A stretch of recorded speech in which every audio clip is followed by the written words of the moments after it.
প্রতিজ্ঞাপত্রটা পাঠ করবেন। সবাই একটু সাইলেন্ট থাকো প্লিজ। শ্রী শ্রী গুরু গৌরাঙ্গ এবং শ্রী রাধা মাধবের সন্তুষ্টি বিধানের জন্য আজকের এই বিবাহযোগ্য অনুষ্ঠানে আমি শ্রীমতী প্রীতিপূর্ণা তুঙ্গবিদ্যা দেবী দাসী ঘোষণা করছি যে একজন কর্তব্যপরায়ণা ধর্মপত্নী রূপে সারা জীবন ধরে আমি আমার পতির যত্ন নিতে এবং তার সেবা করতে আমি দায়িত্ব গ্রহণ করছি। 2, একজন বৈষ্ণব জ্ঞানে আমি আমার পতিদেবের সঙ্গে আচরণ করব।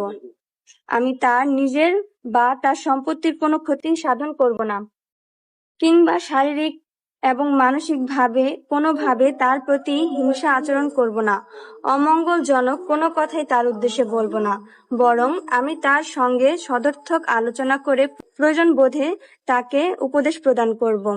3, বিবাহ বিচ্ছেদ ব্যতিরেকে সারাটি গৃহস্থ আশ্রমে আমি আমার পতিদেবের সঙ্গে বসবাস করব। 4, শিল প্রভুপাদের শিক্ষা অনুসারে আমি অবগত হয়েছি যে বিবাহের উদ্দেশ্য হচ্ছে কৃষ্ণ ভক্ত সন্তান সন্ততি জন্ম দেওয়া। সুতরাং আমরা গর্ভধান সংস্কার অনুষ্ঠিত করে কৃষ্ণ ভক্ত সন্তান সন্ততি উৎপাদনের জন্য চেষ্টা করব। আমি আমার সন্তান সন্ততিদেরকেও কৃষ্ণ ভাবনামৃত প্রশিক্ষণ প্রদান করব এবং তাদের অনুসরণের জন্য আমি আদর্শ দৃষ্টান্ত উপস্থাপন করব।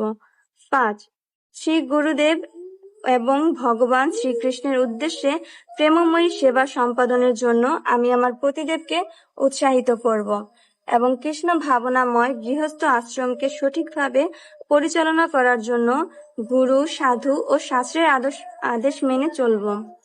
6, শ্রী গুরুদেব এবং ভগবান শ্রীকৃষ্ণের সেবা সম্পাদন করার সঙ্গে সঙ্গে নিজেকে পবিত্র করে তুলতে আমি এই বৈষ্ণব বিবাহ যোগ্য অনুষ্ঠান করছি। 7, আমি কোনো প্রকার চাপ বা অন্য কারো বাধ্যবাধকতা ছাড়া স্বেচ্ছায় এই বিবাহ সংকল্পগুলি গ্রহণ করছি। আমি আমার ভাবী স্বামীর